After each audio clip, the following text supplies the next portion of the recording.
Assalamualaikum warahmatullahi wabarakatuh. Perkenalkan, kami dari kelompok 8 akan menjelaskan mengenai aliran moneteris, di mana kelompok kami terdiri dari 4 orang.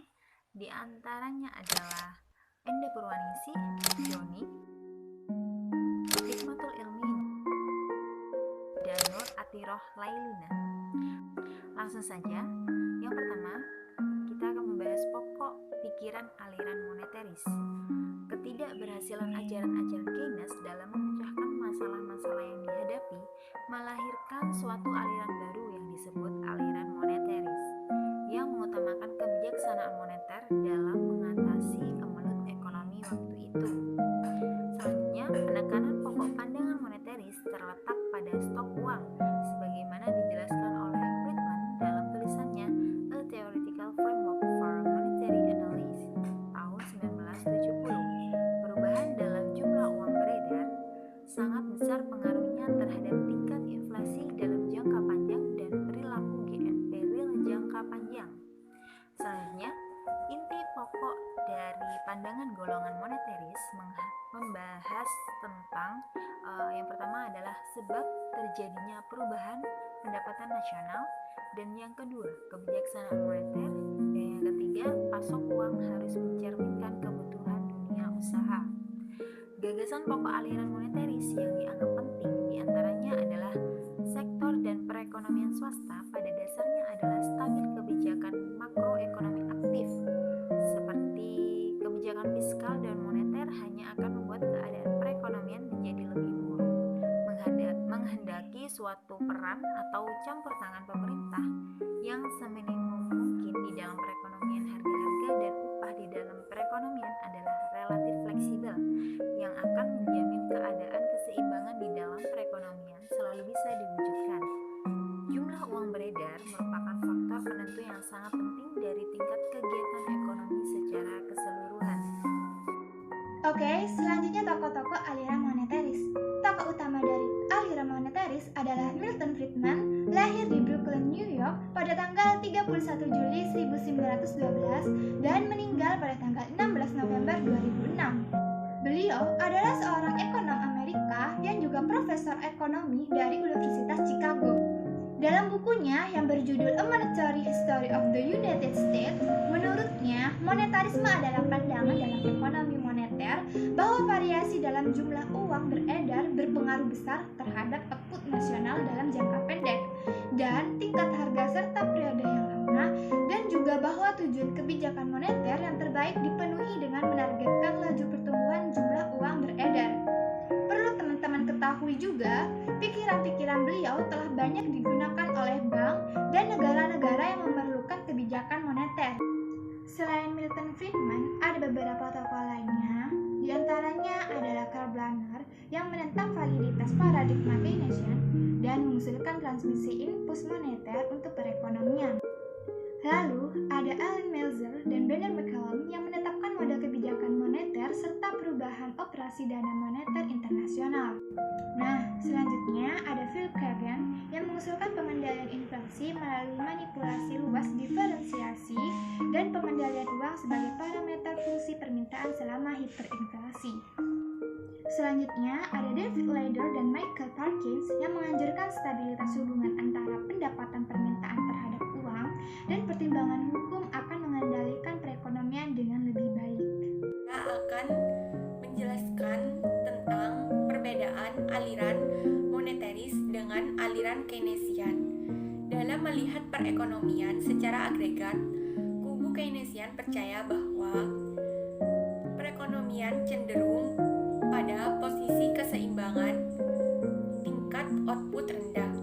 Hal ini terjadi karena pengeluaran agregat cenderung kecil dari penerimaan agregat dan kurang ampuhnya mekanisme pasar dalam melakukan penyesuaian yang diperlukan, terutama tingkat harga dan tingkat upah.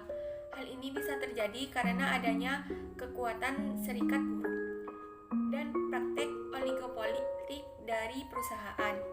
Dalam hal ini, kubu moneteris mengkritik bahwa ada kekuatan pasar yang tidak diikutkan dari model yang dikembangkan oleh Keynesian.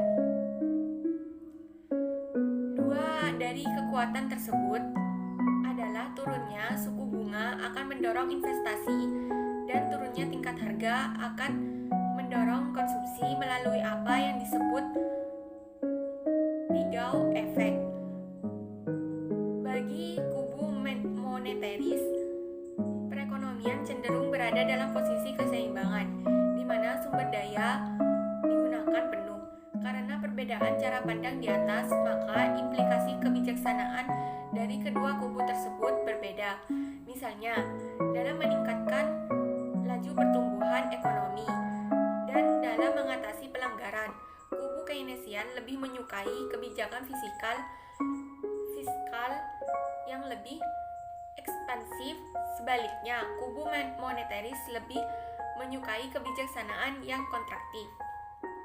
Campur tangan pemerintah dalam meningkatkan output dengan menggunakan kebijaksanaan fiskal tidak disukai oleh Friedman. Antara kedua kubu ini, Keynesian dan moneteris juga berbeda dalam melihat penyebab terjadinya fluktuasi ekonomi karena terjadinya perubahan dalam faktor yang menentukan pendapatan nasional, seperti pengeluaran pemerintah, investasi, dan konsumsi masyarakat. Sebaliknya, menurut kubu moneteris, fluktuasi ekonomi terjadi karena terjadinya pelonjakan dalam jumlah uang beredar disebabkannya adanya kebijaksanaan yang bersifat ekspansif dari pemerintah. Dari perbedaan dalam melihat perekonomian secara agregat, maka kedua kubu ini juga sangat berbeda dalam penggunaan kebijaksanaan ekonomi. Misalnya, dalam menghadapi inflasi, ada perbedaan yang sangat tajam antara kedua kubu ini. Kubu Keynesian menganggap inflasi terjadi karena penurunan agregat terlalu besar. Dengan demikian, kebijakan yang ditawarkan dapat mengurangi pengeluaran agregat itu sendiri. Hal ini bisa dilakukan dengan mengurangi pengeluaran pemerintah atau dengan meningkatkan pajak. Kebijaksanaan moneter pun juga bisa dilakukan, yaitu dengan kebijaksanaan uang ketat. Kubu Keynesian tidak melihat konflik antara kebijakan fiskal dan moneter. Keduanya dianggap sebagai komplemen. Dalam praktek, Keynesian sering menggunakan kebijakan fiskal dengan alasan kebijaksanaan ini lebih ampuh dalam mengatasi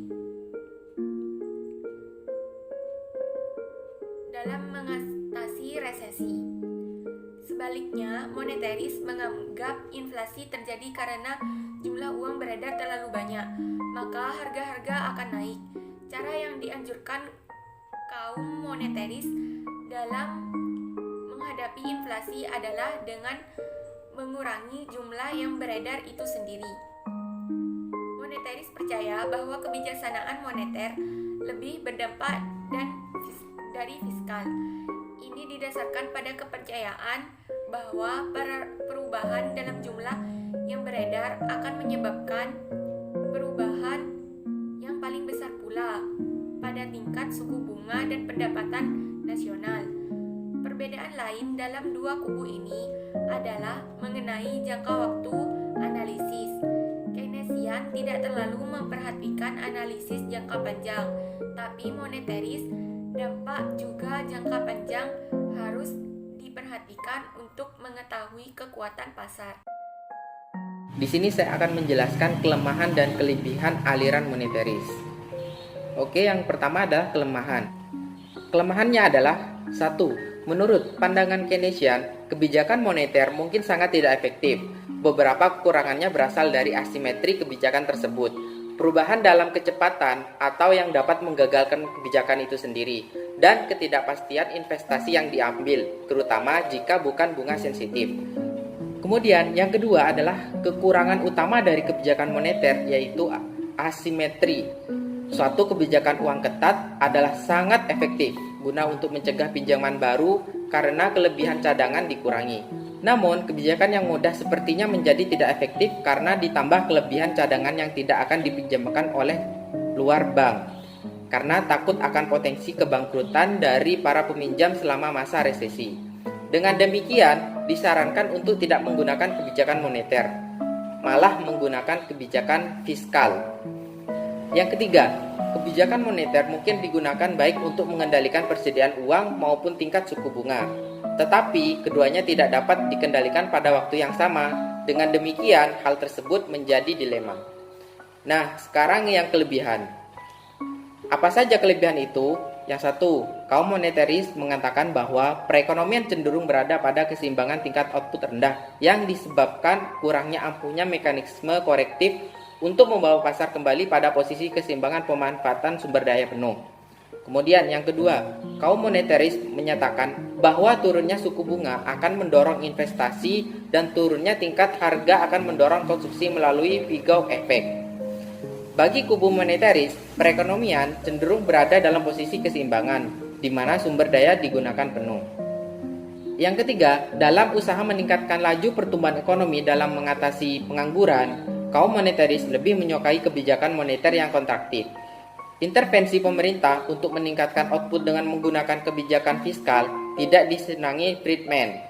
Yang keempat, kaum moneteris, terutama Friedman, dinilai sangat berjasa dalam meluruskan falsafah liberal kaum klasik kembali sebagaimana yang diajarkan oleh Adam Smith. Dengan beranggapan seperti ini, para pakar-pakar ekonomi sekarang berusaha mengembalikan orientasi analisis pada ajaran klasik, baik mengenai asumsi yang dipergunakan, struktur model yang disusun, metodologi yang dipergunakan, memandang arti penting uang dalam ekonomi maupun dalam memilih kebijakan ekonomi yang hendak dijalankan. Terima kasih. Wassalamualaikum warahmatullahi wabarakatuh.